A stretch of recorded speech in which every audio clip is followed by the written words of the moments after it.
Hydropeptide patrí do dermatokozmetiky, ktorá je uznávaná na celom svete. Dôkazom toho, že je to skutočne dobrá dermatokozmetika je to, že tieto výrobky dosiahli početné ocenenia po celom svete.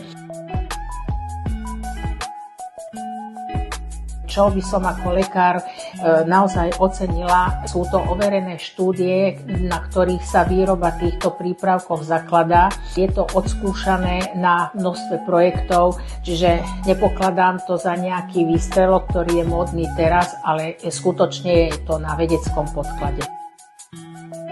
V dnešnej dobe vďaka vede, vďaka skúmaniu rôznych druhov enzymov a peptidov a vďaka veľkému boom v dermatokozmetike sú rôzne výrobky, ktoré starnutie dokážu spomaľovať alebo teda zmeniť tých anatomických štruktúr, ako keby zreparovať.